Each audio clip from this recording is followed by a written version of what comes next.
Pour bien s'entendre, il faut bien s'écouter. Rendez-vous sur M, la petite radio du Grand Maghreb.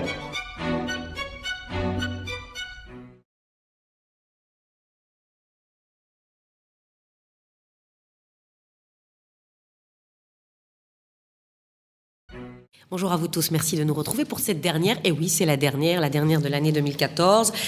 On va revenir un petit peu tout au long de cette émission sur l'essentiel qui nous a marqué, qui vous a marqué, et particulièrement autour de cette table, les événements politiques, puisque c'est le Café Presse Politique. Nous ferons un point sur la politique en 2014. Autour de cette table, pour cette dernière, Abed Cheref. Bonjour. Hadi Hussein. Bonjour.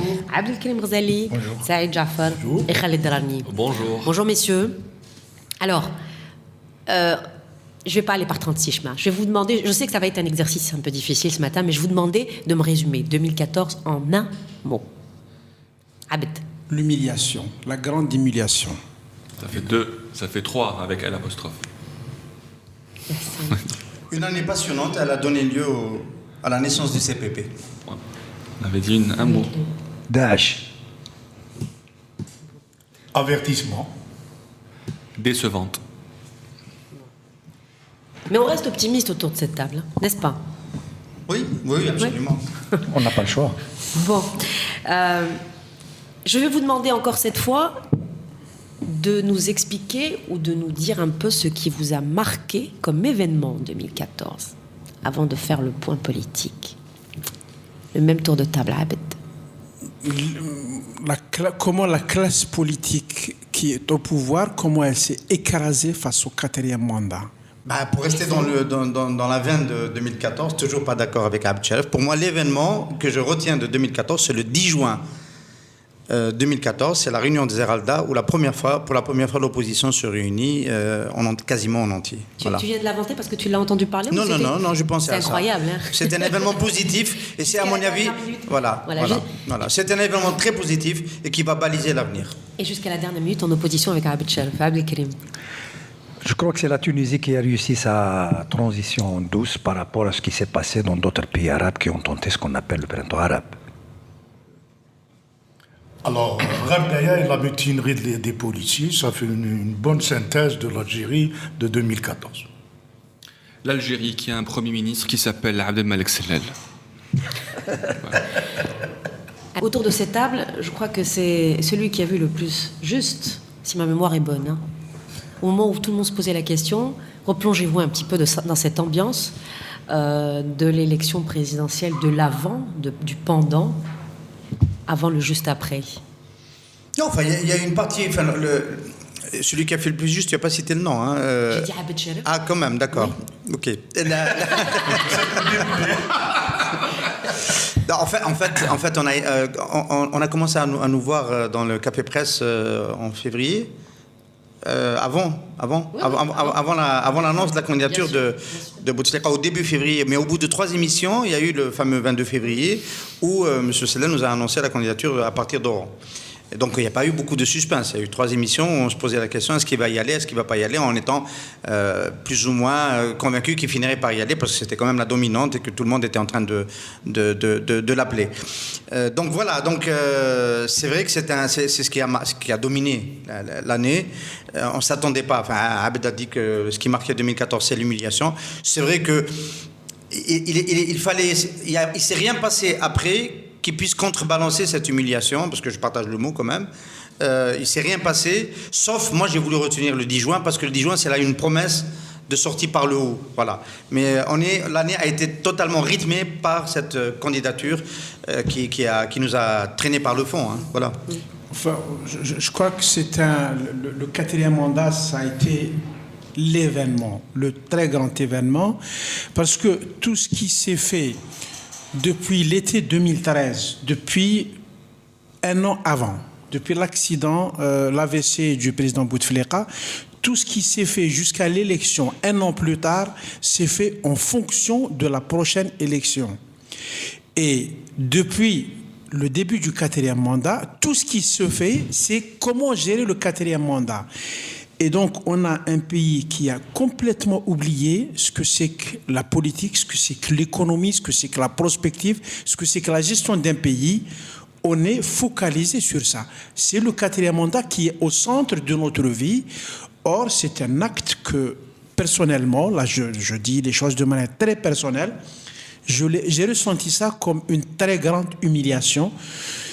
Il y a eu des moments tragiques dans l'histoire de l'Algérie, enfin des moments terribles, les grands massacres de 97. Il y a eu des choses très dures dans les années 90, mais le sentiment d'humiliation, je ne l'ai jamais senti comme avec le quatrième mandat. Non, il est vrai que le quatrième mandat a tenu l'Algérie en otage.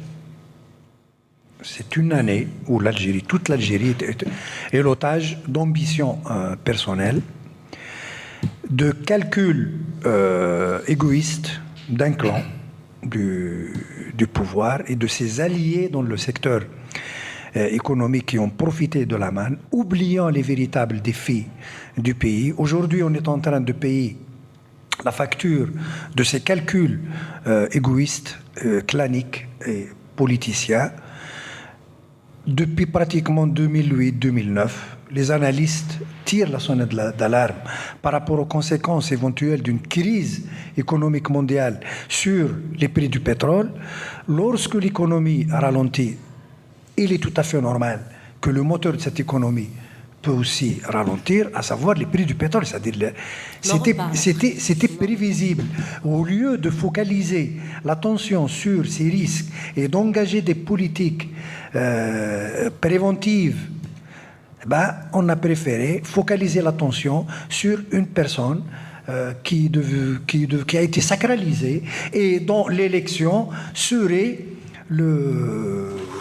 l'arche qui devait sauver l'Algérie, puisqu'on a présenté l'élection de Bouteflika comme l'unique issue pour l'Algérie, au risque de tomber dans une situation d'instabilité et d'insécurité, exploitant la situation en Libye, la situation au Mali et ce qui se passait en Syrie. Moi, j'aimerais quand même, pour ajouter un peu plus, c'est dire qu'effectivement, nous savions tous que l'élection n'était pas un moment de changement de politique. Le gros problème pour moi, c'était que des hommes comme Benflis ont accepté d'accompagner. Je suis désolé de le redire. Je considère que l'un des grands participants du quatrième mandat, c'est Ali Benflis. Il aurait pu se retirer, refuser. Même s'il avait dit que je resterais, même s'il était candidat, il aurait pu quand même se retirer en disant que les conditions d'une élection n'étaient pas réunies. Et là, il a contribué. Pour moi, c'est un des grands électeurs de Bouteflika. Ça fait partie des problèmes que nous avons avec la vie politique algérienne. Mais ça n'aurait rien changé. Je vais encore remettre une autre couche. Ça n'aurait rien changé. Non, ça aurait... Je vais dire que à ce moment-là, celui qui a porté la dose minimale de légitimité au scrutin, c'était Ali Benflis, c'était rien d'autre. Mais c'est vrai il n'y avait aucun autre candidat sur le terrain, ce n'était ni Hannoun, ni aucun autre qui pouvait apporter ce semblant de crédit à l'élection. Et c'est Ali Benflis qui a créé la tension. Donc s'il n'y avait pas Ali Benflis, cette élection aurait été un flop encore plus grand que celle qu'elle. Donc d'après ce que tu dis, ça fait de lui en quelque sorte un homme politique crédible. Mais les partisans de Ali Benflis qui voulaient qu'il se retire de la présidentielle, beaucoup de ses proches ne voulaient pas, pour une manière pour lui de se positionner après les élections présidentielles, après probable disparition du président ou autre chose. Mais pour revenir sur ce qu'ont dit Abdelkrim et Abdelcharif, c'est vrai qu'aujourd'hui on ne se pose pas les bonnes questions. Au lieu de se poser les questions sur l'orientation politique, sur les réformes, on se posait les questions: est-ce que Bouteflika va voter? Comment va-t-il voter? Est-ce qu'il pourra prêter serment? Comment va-t-il faire? Et nous avons eu ces réponses lorsqu'on l'a vu voter sur un fauteuil roulant. Nous étions tous abasourdis. On s'était dit: il ne va jamais prêter serment. Vous avez vu de quelle manière il a prêté serment. Et pour revenir au culte de la personnalité, c'est vrai que moi je suis moins vieux que vous, un peu plus jeune. Mais c'est vrai que c'est la première fois que moi, en tant que jeune Algérien, je vois un culte de la personnalité en Algérie qui n'existait pas, à mon avis, avec Liam Zerouel ou avec Ali Kafi ou avec Mohamed Boudiaf. Ça veut dire voir les portraits du président partout, voir les portraits à l'aéroport, les portraits même sur les manuels scolaires. Je ne pense pas que Boumediene avait ces photos sur un manuel scolaire, ni Chadi Ben Jdid. Donc, Tu viens juste sortir de l'école. c'est aussi ça le 4e mandat. Fallait y attendre après la réflexion. Moi, j'ai fait l'école sous Chadli, il n'y avait pas Chadli sur les manuels scolaires. Non, une question. Est-ce que vous avez abandonné l'idée que, faute d'un successeur, d'un bon successeur au pouvoir, Bouteflika allait se présenter encore? D'autant que 8 mois après, les services de sécurité... C'est quoi un bon successeur? Les services de sécurité se sont... Attends, laisse-moi terminer. Excuse-moi, les services de sécurité se sont accommodés, pas de problème. L'armée, pas de problème. Donc, est-ce que vous avez abandonné cette question? C'est la thèse de Bouteflika, ça. Faute d'un bon successeur, on reste sur Bouteflika. C'est la thèse du pouvoir. Un succès. Moi, il y a 20 ans, cette idée était déjà là. Il y avait une ambassadrice des États-Unis à qui quelqu'un a tenu ce discours. Il n'y a pas de relève, il n'y a pas d'alternative. Elle lui a dit, mais monsieur, est-ce que vous connaissiez monsieur Clinton? Monsieur Clinton était gouverneur de l'Arkansas. L'Arkansas, c'est l'équivalent de Ain Dfla aux États-Unis.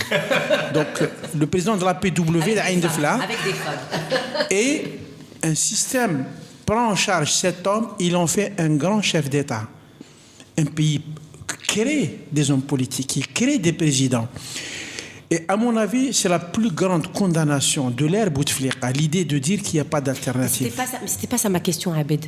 Je crois que je me suis mal exprimée. Faute de successeur, je parle du pouvoir qui, finalement, a décidé de garder Bouteflika président. Faute de successeur à l'intérieur du pouvoir. Bien sûr, je parle des équilibres. Donc j'avais mal posé la question, excusez-moi. Donc, faute de successeur, est-ce que cette idée a été abandonnée maintenant qu'on sait que les services de sécurité n'ont pas de problème avec Bouteflika, que l'armée n'a pas eu de problème avec Bouteflika, que Bouteflika est toujours au pouvoir et il y est encore en 2015?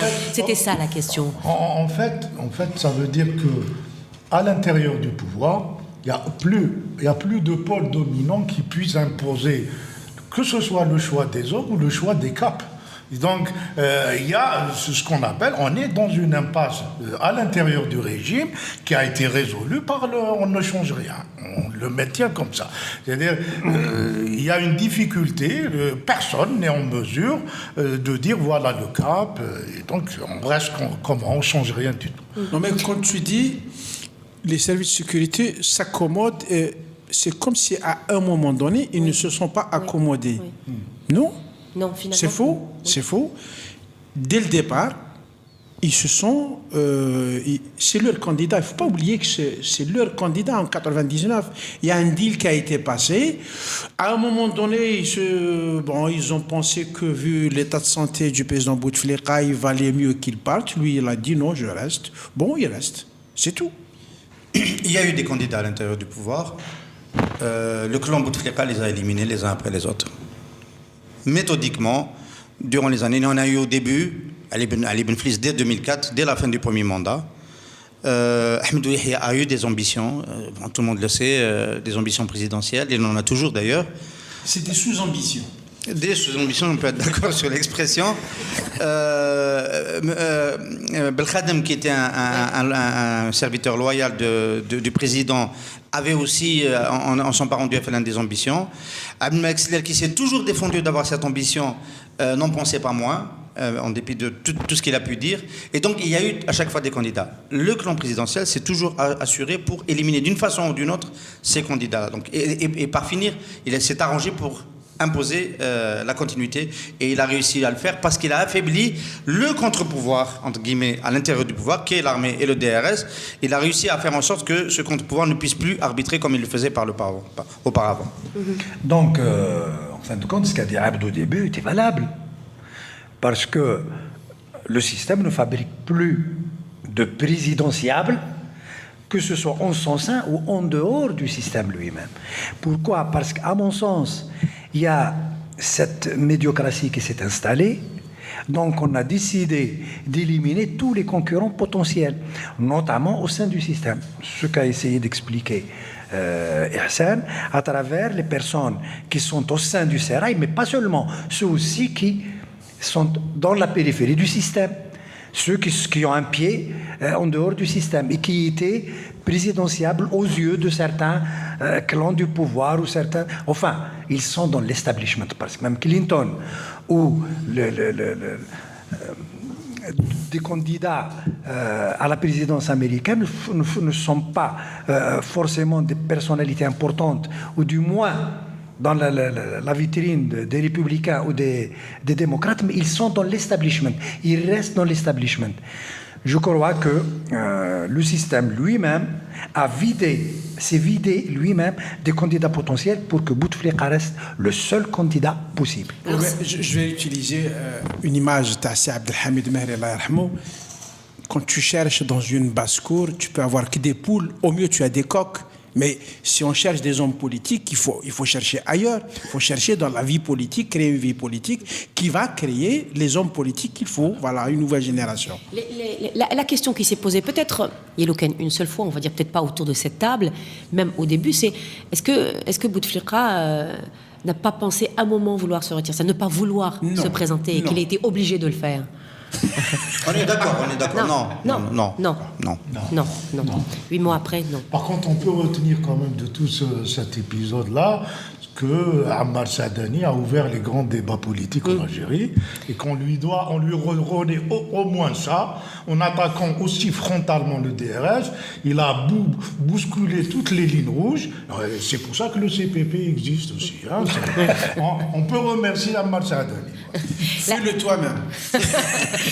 La nouvelle génération, tu en parlais, Abd, la nouvelle génération des successeurs au pouvoir, c'est raté pour 2015? C'est le grand ratage de l'ère Bouteflika. C'est vraiment le grand ratage. C'est-à-dire que moi, en 2013-2012, j'envisageais cette échéance de 2014 comme une échéance qui ferait émerger un homme politique de la cinquantaine.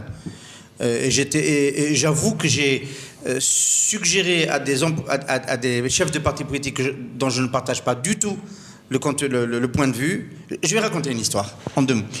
J'ai invité à l'invité du direct sur Radio M M. Amara Ben Younes, en tant que chef de parti, lorsque Bouteflika a fait son AVC, 1 mois et demi après, avec l'idée cachée de susciter chez lui une candidature présidentielle. Parce que pour moi, Bouteflika, c'est fini.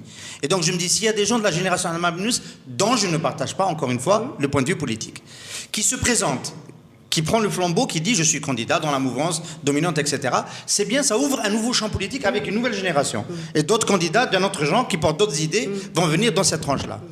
M. Benoulis est arrivé sur notre plateau, je dis notre parce qu'on était 2 journalistes à l'interviewer, et il a défendu du début à la fin de l'émission la candidature de Bouteflika. Et à ce moment-là, cette génération était morte pour moi, symboliquement. Quand je disais que les années 90 paralysent encore l'avenir politique de l'Algérie, tout s'imbrique. Oui, mais la situation a tout de même beaucoup évolué.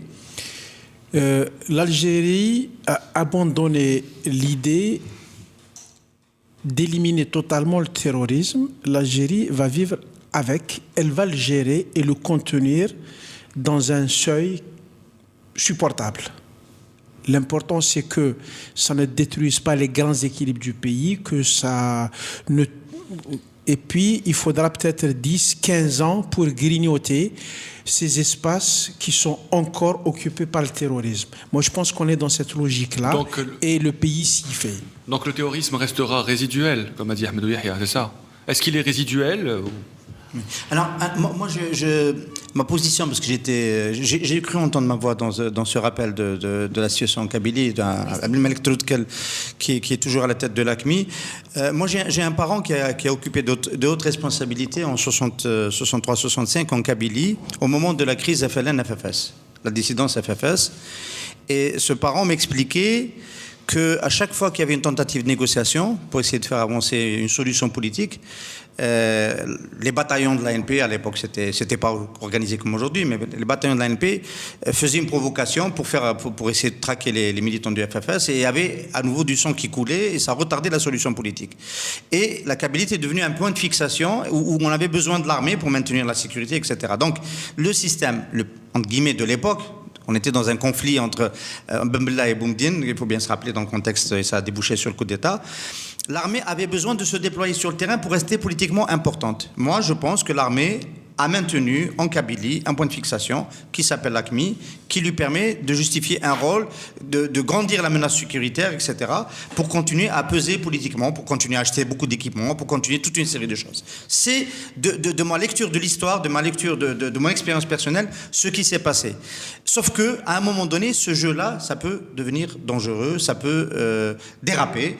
En 2014, ça a dérapé à 2 fois, au moins, avec l'attentat du lendemain de l'élection présidentielle. Il y a 14 soldats qui sont morts à Iboudraren, avec l'assassinat de Hervé Gourdel, qui a porté atteinte à l'image de l'Algérie, qui voulait vendre l'image du retour à la stabilité. L'image d'Algérie aussi. Attends, excuse-moi, c'est assez contradictoire. Je pense l'un et l'autre. J'ai comme l'impression que c'est assez contradictoire.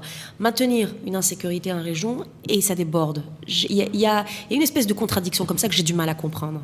Un seuil minimal, maintenir un seuil minimal de danger, ce qu'on appelle en général les guerres de basse intensité, quand on arrive à gérer sans que ça change totalement la donne politique. Imaginez une Algérie en paix.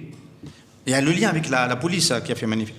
En fait, la police, la manifestation de la police est venue nous rappeler, des policiers, est venue nous rappeler que si nous, citoyens, sommes symboliquement sortis de la guerre civile, une partie des services de sécurité n'est jamais sortie de la guerre civile. Je sais que tu n'es pas d'accord avec le mot de guerre civile, mais disons de la traque du terrorisme. Pourquoi ? Parce qu'ils sont mobilisés comme si c'était en état de guerre. Ils l'ont raconté après, la situation de travail des policiers. Ils passent les nuits dans les casernes, ils rentrent pas chez eux, ils n'ont pas de permission sur des mois, etc., etc.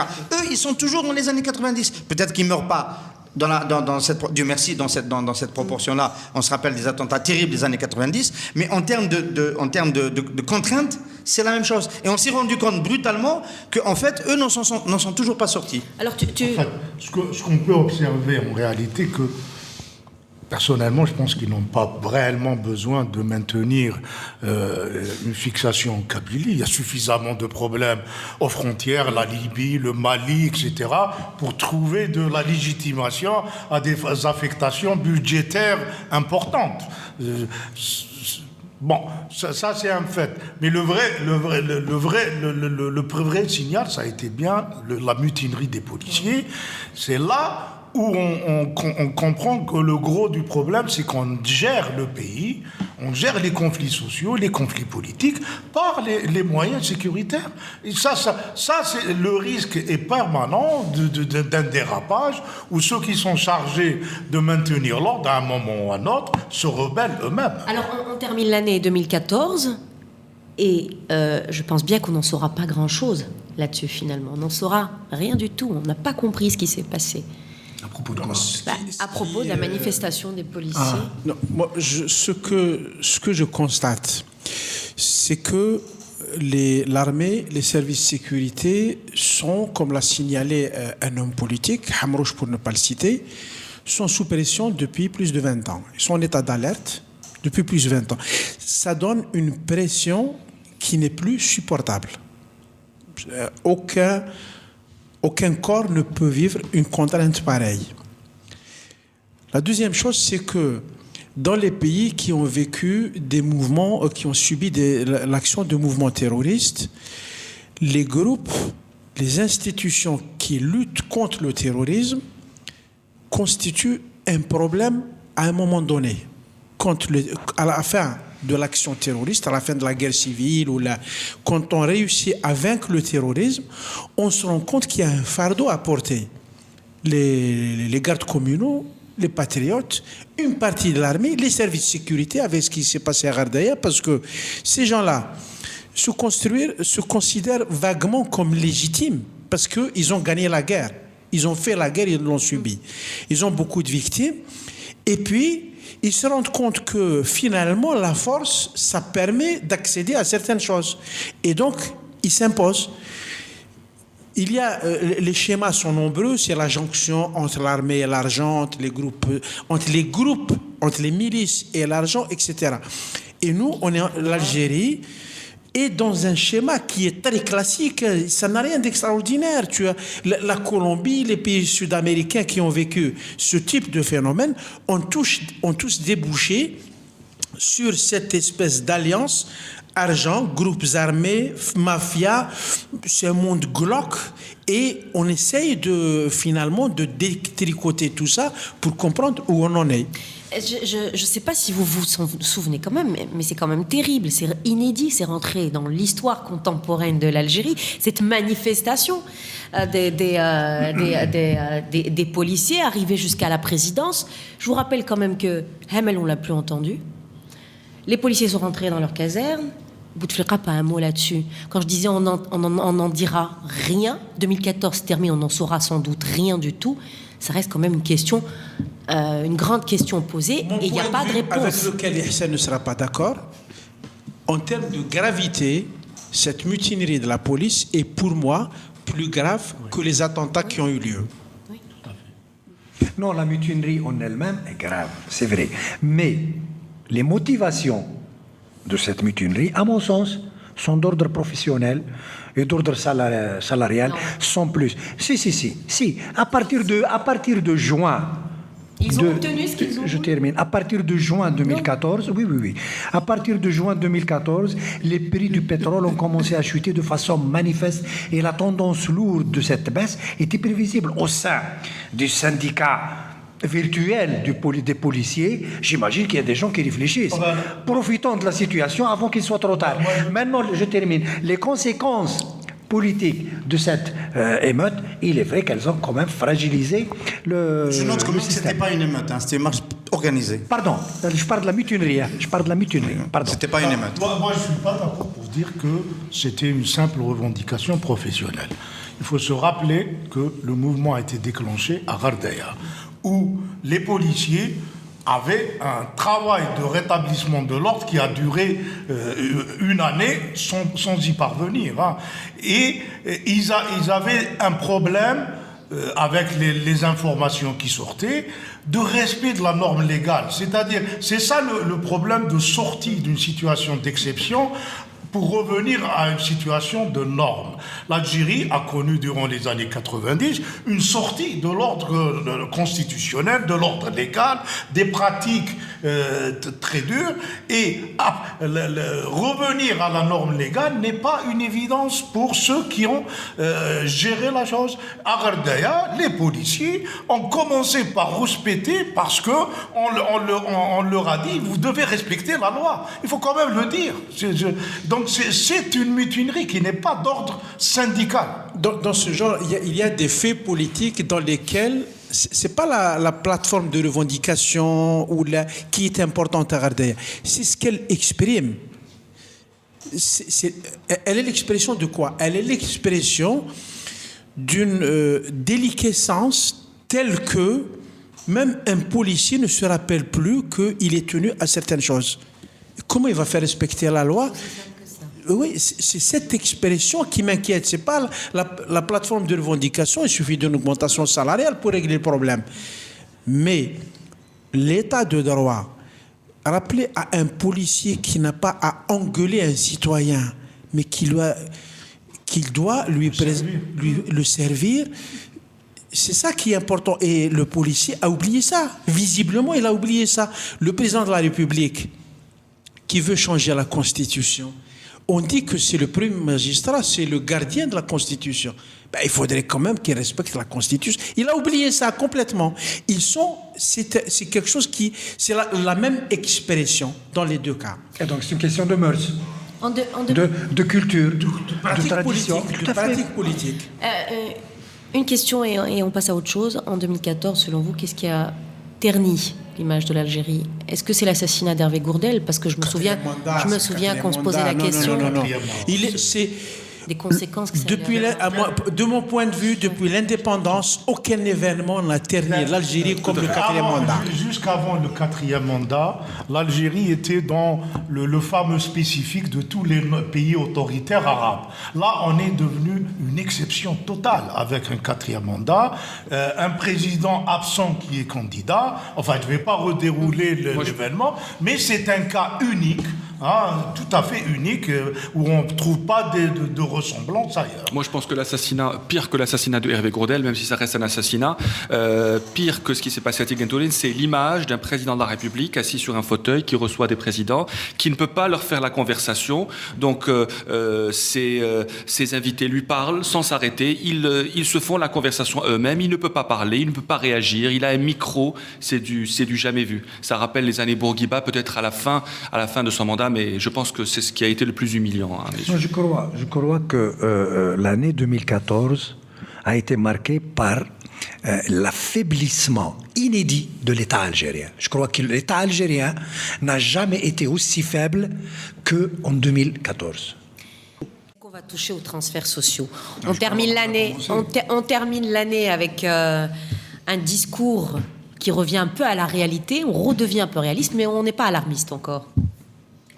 Ils n'ont pas besoin de toucher tout de suite aux transferts sociaux. Ils peuvent trouver des sources d'économie ailleurs. Alors, moi, ce que je peux dire sur ça, c'est que la baisse des prix du pétrole n'est pas un problème. L'Algérie n'a pas un problème économique. L'Algérie a un problème politique. On avait beaucoup d'argent. Qu'est-ce qu'on en a fait? Rien, on l'a dépensé.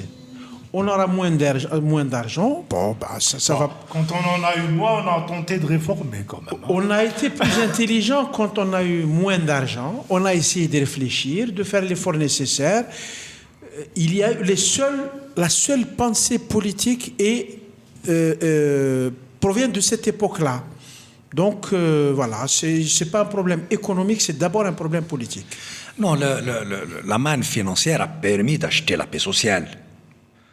Depuis des années, depuis que le pétrole commence à générer des recettes importantes, l'État algérien n'a cessé d'acheter la paix sociale et de reporter les échéances sociales. Ces échéances, elles ne sont que reportées. C'est-à-dire quoi? À partir de 2015, enfin, je ne suis pas du tout optimiste. Sur le plan socio-économique, je ne suis pas optimiste. En trois points. Tout le monde compare la situation actuelle à celle du milieu des années 80, forcément. Il y a des raisons de comparer. C'est l'Arabie Saoudite qui est notre source de tourment. Parce que c'est l'Arabie Saoudite qui refuse de réguler le marché. En enlevant 2 millions de barils jour au marché, on peut espérer revenir rapidement à $80 le baril et donc avoir un peu plus d'aisance pour l'année qui vient et les années suivantes. Le ministre a abandonné les $100, hein, il l'a dit d'ailleurs, au maximum 80. Donc il y a cette ressemblance, déjà l'Arabie Saoudite. Alors à Alger, on ne sait pas ce que va faire l'Arabie Saoudite en 2015. C'est un grand tourment. J'ai rencontré un responsable du ministère de l'Énergie qui s'est remis à parler avec des journalistes irrévérencieux comme ceux de Radio M ou Maghreb Émergent. Tant mieux, c'est aussi la crise, ou la perspective de la crise qui change un peu le climat. C'est qui? Le ministre de l'Énergie, un responsable au ministère de l'Énergie. Tant mieux, je m'en félicite, c'est très bien. J'avance. Donc on ne sait pas ce que va faire l'Arabie Saoudite. C'est un gros point d'interrogation. Est-ce que c'est un coup de semence, court terme, ou est-ce que c'est une politique de long terme? Selon les deux cas. Dans le deuxième cas, on est mort. Voilà, on est tous morts, si ça dure longtemps. Bien. Les deux autres points rapidement. Par rapport au milieu des années 80, on a un délai de réponse qui est plus confortable. Beaucoup plus confortable. On était tout de suite dans la crise au milieu des années 80 parce qu'on n'avait pas de réserve. On avait par contre de la dette à rembourser. La crise est arrivée par la dette au milieu des années 80. Cette fois-ci, on a du temps. On a un peu de temps. Ça, c'est ce qui est positif. Ce qui est négatif, c'est que la crise arrive en 2014, l'année où s'est effondrée la capacité de gouvernance de l'État algérien, l'année où on a fini de vider de sa rationalité toute politique économique. Et ça, par rapport aux années 80, à l'inverse, la crise, la baisse des tarifs a donné naissance aux équipes de réformateurs qui ont commencé à travailler à la présidence et qui ont préparé la réponse d'après. Donc en termes de capacité de réponse, on est beaucoup plus faible cette fois qu'au milieu des années 80. Alors, vos coups de gueule, on les a entendus pendant toute cette émission. Coup de cœur, du positif. On va quand même terminer là-dessus. Moi, je vais Sabrina Latarach, une jeune fille de 21 ans qui est championne de jeu d'échecs en arabe. C'est extraordinaire, c'est une très belle jeune fille. et elle était remarquable. Le point positif, pour être toujours optimiste, parce que j'ai toujours été optimiste et positiviste, un jour j'avais interviewé en 2007, je pense, pour la Tribune, Pierre Chollet, qui nous a quittés il y a 2 ans, et je lui avais posé une question, je lui ai dit quelle est votre appréciation de la situation en Algérie actuelle? Il m'avait dit une phrase qui m'avait marqué à cette époque, il m'avait dit ça aurait pu être pire. Donc je me dis toujours que ça aurait pu être pire. C'est ça mon point positif. C'est ça mon point positif de l'année. Abdelkarim. Non, moi je pense qu'il y a un petit mouvement de la société civile à travers des actions de solidarité qui peut-être peuvent évoluer sous la pression de la crise financière qui est en train de toucher l'Algérie avec la politique d'austérité engagée, qui peut-être va permettre à un contre-pouvoir de prendre forme. C'est peut-être ça l'élément qui permet d'avoir un peu d'espoir pour l'année 2015 et au-delà. L'espoir, enfin pour moi, 2014, la figure rafraîchissante en 2014, face à l'humiliation du 4e mandat, c'est incontestablement Amira Bouraoui, porte-parole de Barakat, qui a été sur la voie publique à chaque fois depuis le début de la candidature, qui a été arrêtée en Bastille plusieurs fois, qui, à mon avis, incarne un peu la piste pour l'avenir, elle et tous ceux qui sont décidés à se battre pour que ce pays retrouve un minimum de dignité. Pour moi, c'est l'adversité. L'Algérie est un pays qui peine à se construire, qui peine à construire des choses. Mais c'est un pays qui réagit très bien dans l'adversité. Et je pense que il y a une phrase de Djemal Houhou dans les années 70, c'était la crise. L'Algérie était en pleine crise, il n'y avait plus d'argent dans les caisses de l'État. Et puis, octobre 73, et donc le pétrole qui explose, etc. Et Houhou dit à un de ses adjoints, Dieu est algérien. Et le type lui dit, oui, monsieur le ministre. Donc, je crois que 2015, on est descendu tellement bas qu'on ne peut que rebondir, que remonter. Et ça aurait pu être pire. Mais oui, monsieur Hamad. Voilà, ben on est positif, c'est comme ça qu'on va terminer l'année. On vous souhaite une excellente année. Merci de nous avoir accompagnés, nous avoir parfois supportés aussi. Merci à vous d'avoir été à chaque fois au rendez-vous autour de cette table. Merci à Soumeya et à Youssef qui nous accompagnent, qui est derrière la caméra, et Soumeya qui est derrière sa console. Voilà. Très bonne année et à 2015.